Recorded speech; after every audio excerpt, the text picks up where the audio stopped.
आपका अनुरोध भक्ति और ईश्वर की कृपा विषय पर है।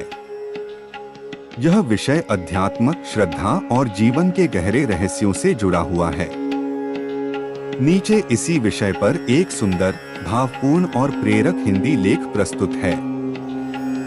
भक्ति और ईश्वर की कृपा। भक्ति केवल एक कर्म नहीं, बल्कि आत्मा की पुकार है। यह वह अदृश्य डोर है जो मनुष्य को ईश्वर से जोड़ती है। जब मनुष्य संसार की आपाधापी, मोहमाया और द्वंद्व से थक जाता है, तब उसकी आत्मा ईश्वर को पुकारती है। वही पुकार भक्ति बन जाती है। ईश्वर की कृपा किसी भौतिक वस्तु की तरह नहीं मिलती कि हमने कुछ पूजा और बदले में कुछ पा लिया। ईश्वर की कृपा तभी बरसती है जब हमारी भक्ति निस्वार्थ, निष्कलंक और निर्दोष हो। भगवान श्री कृष्ण ने गीता में कहा है, भजते मां दृढ़ा भक्तिया ते में युक्तत्मा मता है। जो मुझे दृढ़ भक्ति से भजता है, वही मुझे प्रिय है। भक्ति का अर्थ केवल मंदिर जाकर दीप जलाना या मंत्र पढ़ना नहीं है।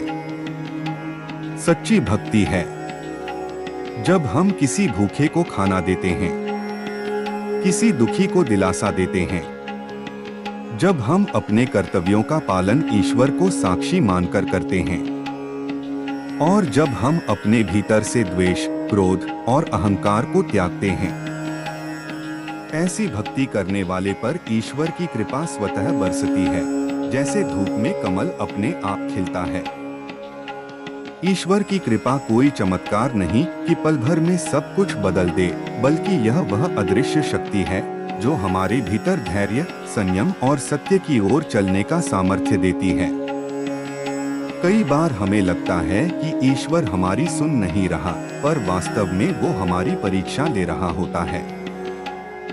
जब मन स्थिर रहता है और हम बिना फल की आशा के भक्ति करते रहते हैं, तभी ईश्वर की कृपा से जीवन का वास्तविक अर्थ समझ आता है। भक्ति एक प्रक्रिया है, कृपा उसका फल। जैसे बीज बोने के बाद तुरंत फल नहीं आता, वैसे ही भक्ति का परिणाम भी समय के साथ आता है, लेकिन आता अवश्य है। भगवान कब किस रूप में कृपा करें, ये हमारे हाथ में नहीं, पर हम कितनी भक्ति करें, ये निश्चित ही हमारे हाथ में है।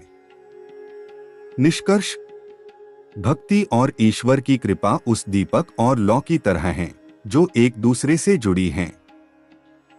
दीपक जलाने के लिए तेल और बाती चाहिए, लेकिन जब वो जलता है तो उसके प्रकाश में अंधकार मिट